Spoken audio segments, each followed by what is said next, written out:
What's up, everybody, and welcome to a special edition brought to you on the Atlanta Falcons Podcast Network.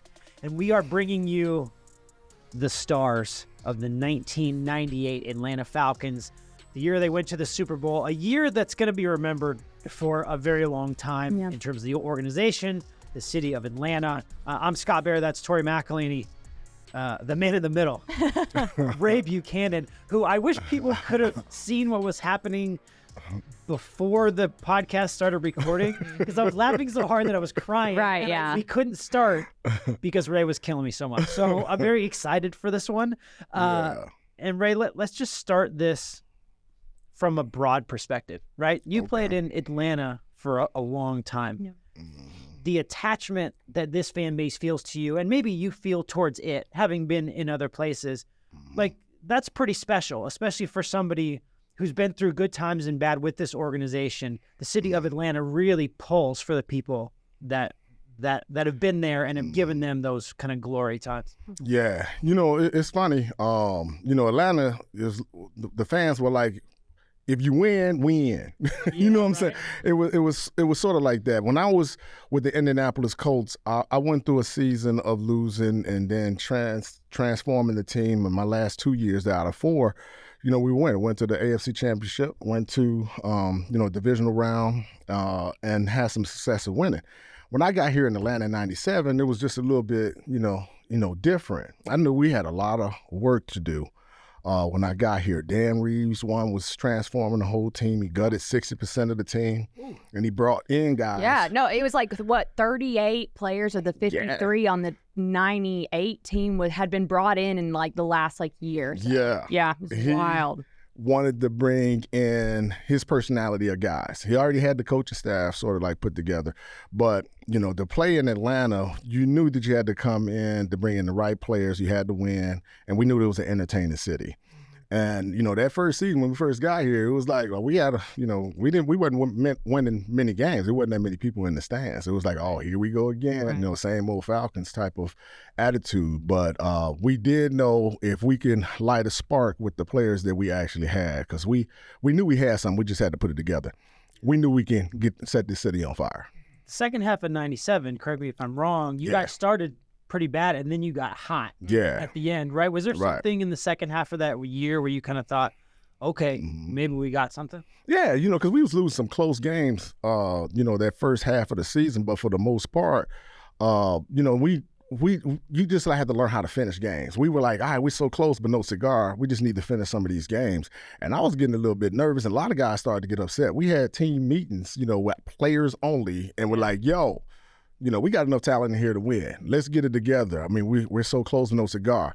But once we start getting win after win after win, we were like, uh-oh, hold on. We picking up on some type of momentum. And now the guys that are showing up, the stars that are paid to play, they started to show up. From Chandler, to Jamal, the front, defensive front starting to get to the ball. I got my hands on the ball a lot more. And, the coaching staff, it was easy for them to game plan because this is what they had saw or foreseen before we even got there. That's what they saw already. And now it was just the players are buying into the system. And it took a little time for everybody to get to know each other. When you gut that many guys and then bring them together, it just don't happen overnight. It's like, man, we got to start trusting one another. And once we start to trust one another as players out there, we start holding each other accountable. Then you saw the gerbil on the wheel starting to roll. We like, okay, now we picking it up. Now we picking it up. It's cool too because as y'all start stacking wins and the city kind of catches fire alongside y'all, and there were so many big personalities on that '98 team that you're alluding to. You one of them as well. I give credit where credit is due. But I was talking to a few of your former teammates, and of course, no one can talk about the '98 team without talking about the Dirty Bird. However, There are a few guys who said that your dirty bird was more like a dead pelican. I would like to give you the broken chicken wing. Yeah, I'd like to give you a floor to defend your dirty bird, man. It is so funny. It's funny. I thought that the other dirty bird at first that Jamal and them were doing, at first I didn't like it. It had to grow on me. And then I was like, wait a minute, hold on. He getting a little rhythm with this, and it is looking all right. Now me, everybody wanted to get in. This how it written. Okay, one, think about the name first. Dirty Bird. We like that. Where did dirty come from? All right, we knew that we were like dirty out there on the field. We were playing rough, and we had that edge. But I like the Dirty Bird part. Now we had to come up with something like catchy, and of course, O.J. Santiago was the first one who came up with the Dirty Bird dance. But everybody was sort of still trying to figure out which dance they wanted to do. So we had some guys rebelling about what dance they wanted to do. Terrence Mathis had his side of what he wanted to do. Yep. Jamal had his. OJ had his. You see Jesse Tuggle. Now, Jesse had the worst one out of everybody. Okay, I heard it was between him and Chandler. Man, when they tried to, I was like, stop. Y'all messing up the whole plan of this, what we doing. Mine's okay. They said I look like a broken down pelican. What you say? Well, dead pelican. The dead pelican or whatever. Dead pelican. And so we all was trying to figure it out. So we would dance, but we had the personality. So this is what was more important about it. One, it was catchy. Two, it was something to get the fans involved. Three, it made like the players, everybody wanted to make a play to be able to do the dance, to get involved in stuff. So yeah, we did have all different versions. Jamal, 17 touchdowns, had more opportunities to get into. A chance to perfect it. Yeah, to perfect it. And, so he became the face of it, and duly noted, Jam had that thing rocking. And when Jam had it rocking, then you started seeing like commercials or seeing the fans in the stand looking at the Jumbotron, seeing different people do it. We like, wait a minute, we got something. We got something. Now, in 91, they had MC Hammer. Prime had his dance. Prime's dance is legendary by far, But the city had nothing like that until, the Dirty Birds came back around, and, we just didn't have MC Hammer. We had, you seen Ludacris, you saw Jermaine Dupri, you saw The Brat, you seeing all these, Holyfield. Yeah. It was famous people coming out of, everywhere. Yeah, they wanted to be a part of it. So, and the fans got involved, and then the 12th man, I thought, really kicked in as the season started to roll, towards then. Yeah, that's how I got down. You played football for a lot of years, but there are certain seasons and moments that become like phenomenon, for lack of a better term, that everybody kind of gets into it. Everybody wants to do the Dirty Bird, whether you're in Atlanta or you're in California, right? It becomes like a thing. Mm-hmm. Could you, like you guys were rolling from October on pretty much, but could you feel like maybe it's the amount of TV cameras or people recognize it? Could you feel that everybody was getting involved, that it was kind of becoming a thing bigger than the 53 guys? Yeah, when you would go on different places and, even at the game, when people started to wear, dirty, but I'm like, wait, they got the paraphernalia, they got T-shirts made, dirt. I was like, wait a minute, hold on. It's really starting to get catchy, but winning was going to actually bring it all out. We was like, all right, we want to keep this up. Let's continue this role of winning. So as we start getting the taste of victories and, the dance happening and the fans getting involved and, everybody starting to gel collectively with the wins, then it was like, all right, we didn't know by far that it was going to take off as hot. And I ain't talking about us playing, but with the dance and Dirty Bird, we didn't know it was going to be what it was, but eventually it kicked off that way.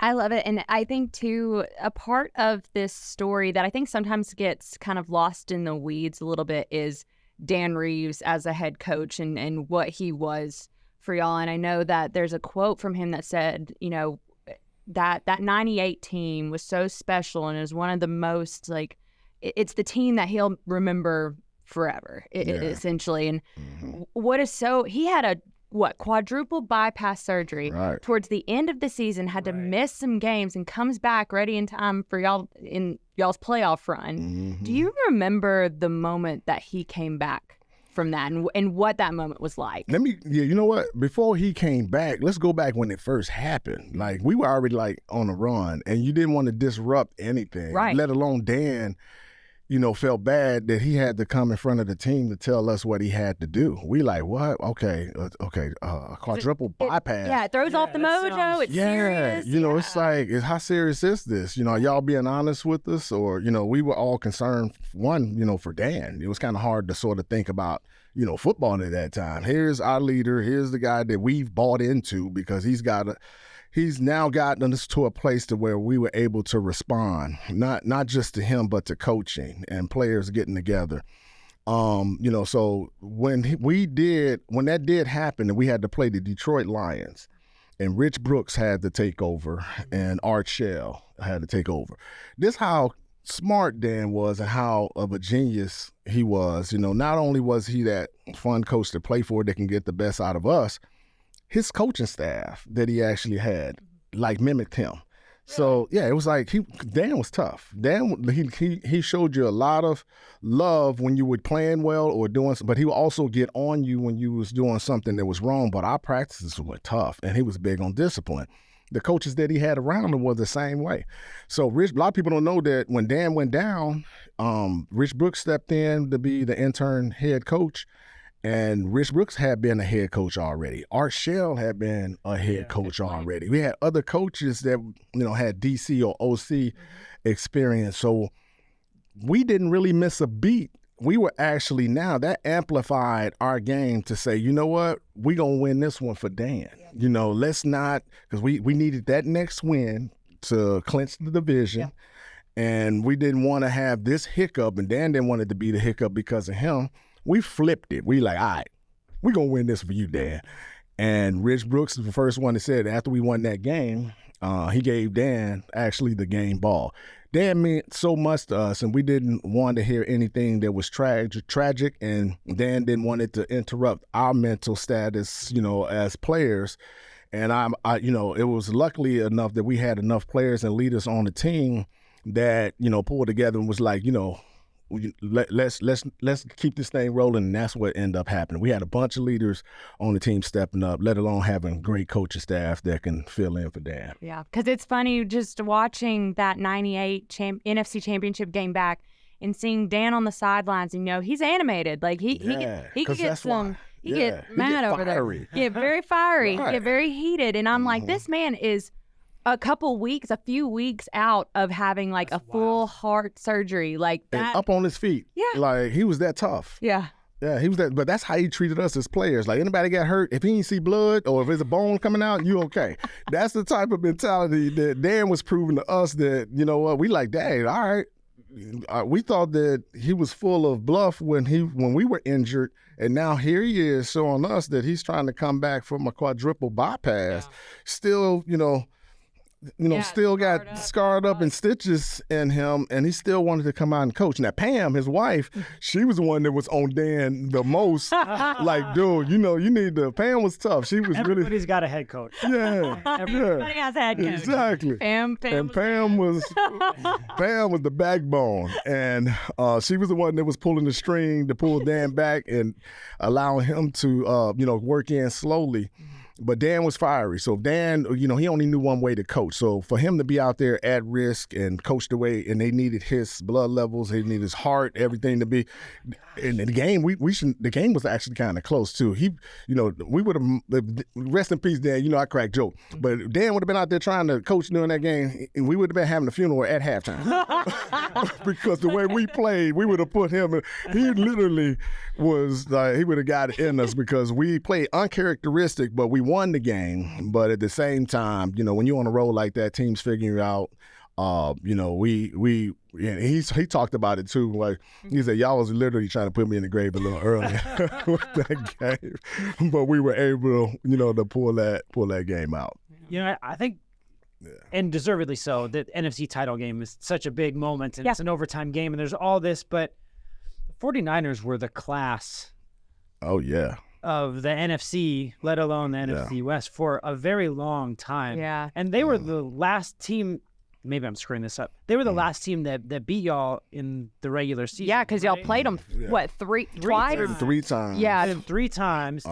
And they got us the first game at home at their place. And then you didn't lose again. Until the Jets. And then who do you see again in that first playoff game?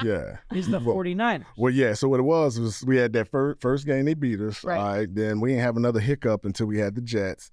Yeah. And then we had them at home before the playoffs. All right. So, I hated the 49ers all my life. I always appreciated Jerry Rice. I mean, I was watching Jerry Rice sitting at home. You know, I was still darn near in diapers watching the dude play. But I knew he was a GOAT. But Steve Young, Terrell Owens was hot. At that time they had Garrison Hurst before he had the one game where he got hurt in the championship game. But they had all of the pieces on defense that made them who they were. And they was always beating up on the Falcons. Like, even when I got here, it was a rivalry. I was like, ain't no rivalry. That's not no rivalry right now. They've been kicking Atlanta's tail even before I even got here. And we was trying to add pieces to match up to what they would do. So Dan Reeves, a lot of people didn't know that it was run and shoot. He passed the ball a lot. Dan Reeves brought in this physical defense. We're going to pound you in the mouth. We're going to play action pass you to death. And 49ers wasn't sort of like used to that. So we almost had them on the hook that first game when we played them. That next time we played, we like, all right, okay, we don't shoot ourselves in the foot. And Dan was real big on discipline and turning over the football. Y'all, we got a real good shot of beating them, So we had them at home, and we were already on the high road. They thought that, all right, it's the same old Falcons. We've been beating up on them forever, even though they've been having some success. We're about to, we about to burn you, Ray Buchanan with Terrell Owens and Jerry Rice, and on defense, we're about to make Chris, all they know if they hit Chris, and then it's called Chris Chandelier. If they hit Chris, knock him out the game, then this going to be over. This whole, storybook of this big run that the Falcons are having, we can end it. But we knew what we had, and I knew what I can actually do, and I knew what I brought to the table. And one of the elements on the defensive side of the ball was I would cover the best receiver, or I would cover the second best receiver. Right? But really, both of those two dudes were GOATs. You had to pick your choice between T.O. and Jerry Rice. Right. So I would cover Jerry by myself, and then we would double T.O. Yeah. Or every once in a while I have to cover T.O. and we have to double Jerry, so we had to switch it up. So the match, not only that, the guys up front on the defensive side of the ball, we were getting to the ball, to the quarterback a lot that year. We led the league in sacks. Yeah. Them guys were disrupting Steve. Steve Young ain't never been put on his butt that many times. And they would point of respect, It was like, wait a minute, hold on. This is not the same old Falcons that I've been used to, beating up on. This is a different team. And not only that, it was fun to see. I'm always sitting on the sideline as a defensive player looking at Jamal run through their secondary. With Merton Hanks, hitting Ken Norton Jr., Brian Young. This dude was literally babying them cats. He was punishing them that bad, making them fold. Yeah. And they didn't want to hit Jamal. After a while, Jamal, as the game got on, Jamal was wearing them down. The offensive line was wearing them down. Chris, all of a sudden, getting hot, because now they're trying to stop the run. And it opened up things for Terrence Mathis and Tony Martin, and those guys, OJ, the whole nine, Tim the White. Everybody was starting to eat. So it had everybody off guard. So now we all right, we're now competing with the 49ers. So that's what led up to now it was the playoff game where the 49ers beat the Green Bay Packers. Yes, yeah. With the immaculate catch, T.O. crying in the end zone. And then, because he was dropping balls like a game before that, and we have to see him again. Right. Now, Jamal will tell a different story. He said that he didn't want to see the 49ers no more. We already beat them. All right, we got the last tag and we won. We don't want to see him again. But at the same time, I don't think the 49ers wanted to see us again, especially after what we just finished doing to them previously. So I think that it set up an epic stage, for us to go and compete and show them. And we finally now getting the attention from, the media and everybody knowing who the Dirty Bird is. And now it's a nationally televised games because a lot of our games that year was not nationally televised, locally, but not nationally. Right. Yeah, y'all were overlooked until the very end in terms of the national conversation. Absolutely. So now we like, all right, I've been on a lot of players, here or there on the team, and Dan Reeves, been on the big stage, but a lot of guys have not. Mm-hmm. So let's not change what we've been doing this whole time. A lot of people do change, but the atmosphere and the amplifying of the play, your game goes to a whole different level starting in the playoffs. And so it started with practice. We was like, all right, we practicing the same. Everything's, setting up to be like how we've been preparing throughout the whole year. And then just rolled around. Come down to game time. Now the fans, I've never seen that many fans roaring to its peak finally, especially with the game with the 49ers, because they had a lot of fans there too. Yeah. But it was a sellout, and it was a national televised game, and we literally came to play. Mm-hmm. So it was like, let's go. Yeah. Very physical. In terms of matchups, like I think back in terms, like you had a career that spanned, a decade. And when I love hearing you name drop some of these receivers, like the Jerry Rices of the world, the Terrell Owens, obviously Randy Moss. In that 98 NFC Championship game. When you look back at your career, is there a matchup that you always look back on and you are either proud of it or one that you'll always remember? And who is that receiver that you just genuinely enjoyed going up against? Man, it's really hard because I got a name drop now. But just imagine when you're getting prepared each week for, like, let's just say Jerry Rice or T.O. You think about the championship game going against Chris Carter and Randy Moss. Mm-hmm. You think about Isaac Bruce and Terry Holt. I mean, game that same year going up against Marvin Harrison. I'm like, it's just it's crazy. Stops. It's one after the other. I didn't get a breathing break, bro. Joe Horn with the Saints. It was like I didn't really have the time to really think about it. I was so competitive, and the coaches already knew. They brought me here anyway to match up. Mm-hmm. But I enjoyed it. That was the only way I can actually play. It was like if I had a game where it was just sort of anybody, I never took anybody lightly. I always treated every receiver with the utmost respect. But the ones that I knew they were GOATs, that I knew that can get it, and I was like, you know what, you're not about to embarrass me this day. Matter of fact, I'm going to try to make you remember who I am. I had that mentality, that type of attitude. And I said, you know what, you're going to catch a ball, all right? You might even score maybe, but you best believe I'm going to get mine. And when I get mine, don't let me get it because I'm going to try to embarrass you, when I do it.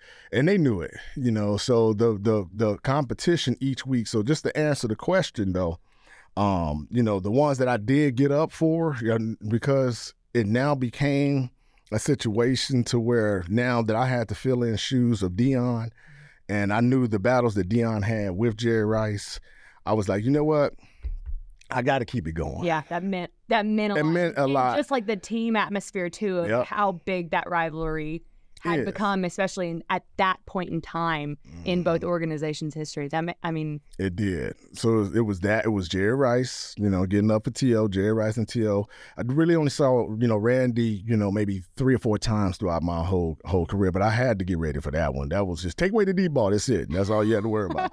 But Isaac Bruce was, man, that a lot of people don't give them a lot of respect, but when they had the best offense on turf with Marshall Faulk, Terry Holt, Isaac Bruce, Kurt Warner, it was hard. It was like they gave us the blues, So, so I never had nightmares. I always slept well before every game. Yeah, slept like a baby. Like a baby for sure. And I'm not saying it arrogantly. No. I'm more saying that I prepared so tough, man. Prepared, and I knew what I was able to do. I love to be on the island. I wanted the attention to have the opportunity to do something. Yeah. And most guys don't do it. Most guys get nervous. I ain't gonna lie. There's a lot of corners out there be like, please don't throw it my way on this play. Right. Because it's a position that's, it's either it's a score or it's a position that you're really getting exposed and everybody sees it's not a place where you can actually hide. Yeah. So you got to really try to embrace it. That's something that I know we've even talked about, like the AJ Terrells of the world now currently with this team, but that's something that they talk about. And I completely agree to what you're saying is like the cornerback position in terms of the confidence level that you have to have. I feel like it's unmatched in terms of the other positions on the field even. Right. Because you're in those one-on-one situations where you can get burned or you can be at the very tip top of the mountain. You know, like And schematically, they're purposefully doubling away from him. right? Yeah. So it's that's always there. Right. Yeah. So that's always there, and I think what you're saying is so true, that there is just a level of confidence that you have to play this position. Yeah, you have to. If you're going, like a lot of guys, you know, they want the attention. They see what it can actually bring, and they see that it can be a position to where, you know what, if you do well at it, you know, people will notice who you are. It comes along with it though, but you gotta understand, them guys on the other side of the ball, they study you just like you studying them. They gonna find you a weak spot.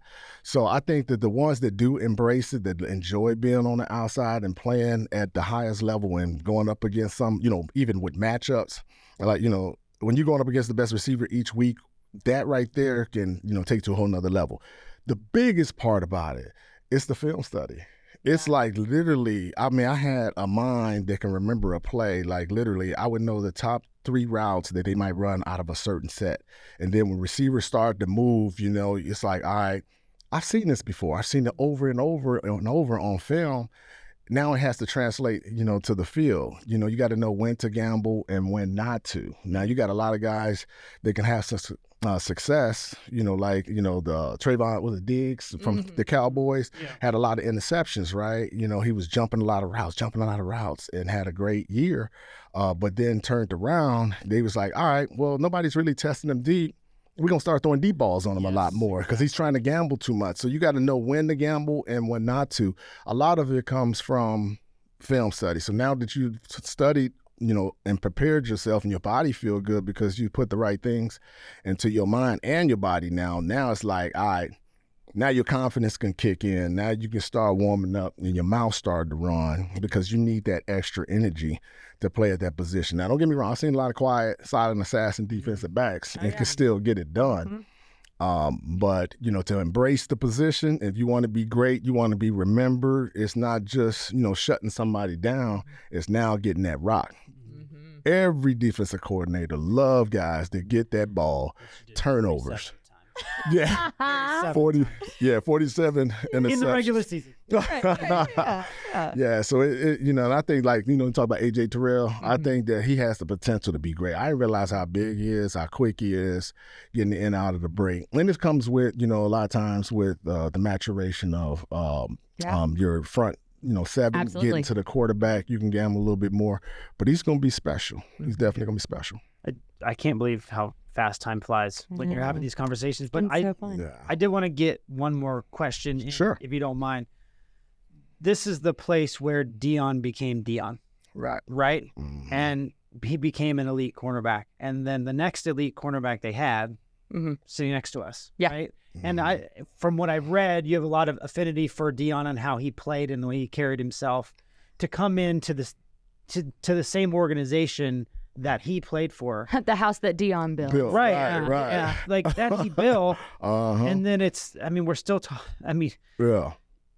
you know, 30 picks and 77 passes defense and all these numbers that I can throw out, right? But to kind of carry that mantle of the elite cornerback for the Falcons, did that mean something to you? Hey, I'm playing where Deion played. I'm super talented. Let's carry this tradition forward. Like, oh, don't forget about me. No, but Prime, he was like my mentor. Even coming out of like college, we had the same agent, and being around him, it helped me understand the position a little bit more, you know, and he's the one that was telling me study, prepare, put the right things to your body, you know, and be who you are. But him, I knew how he added flash. I knew how he was flamboyant. I knew how confident he was at playing it. So it added that extra oomph. So he was one. Rob Woodson poured into me. He was a physical corner. That was one of the most physical corners. He had 70-something interceptions, which was like crazy, especially when he went to move to safety. But he was mentor. We had the same age, so I was around him. Being around a guy like Aeneas Williams at that time, he had some of the quickest feet that I've ever. His work habits, you know, training with this dude, seeing him in the off season and training with him, I was like, okay, this is how you keep the body up, and this is how you actually train. And I'm like, wow. I stole them attributes. Then Darryl Green, I'm like, dude, how are you able to do this for so long? That's interesting. You're old, man. I'm like, dude, you're 40, you still almost running 4.3, staying elusive. He was the one pouring into me, talking about stretching. Before plyometrics and yoga and all. stuff like that. This dude was talking about work on your flexibility. You don't have to lift a lot of weights. And then make sure you're eating right. And I'm like, okay, I'm stealing a little bit from everybody to make myself. And I didn't particularly want to be like one person. I wanted to be who I was. That's interesting. Yeah. And coming here to Atlanta, I knew I did have to live up to the expectation of a great one, and it was his house. And I told you, Deion, you built this sucker, but I'm gonna keep on re-renovating and keep make sure the house clean while you're gone. So take care of take care of it, make sure we're not missing the step. Yeah. And he's my mentor, and he loved the way I actually played and shared so much with me, that helped me to become who I was at that particular time as a player. Fantastic. I think that's such a good point to end. Yeah, on. it's such a good point to end on. Kind of taking things and morphing different things from different people all to these create different who you people are. to create Ray Buchanan. Yeah. Right. Mm-hmm. That's fascinating. What a great conversation, Ray. Thank you so much for taking the time. I know there's so many interviews that you've done over the course of this weekend, so many autographs that you've signed.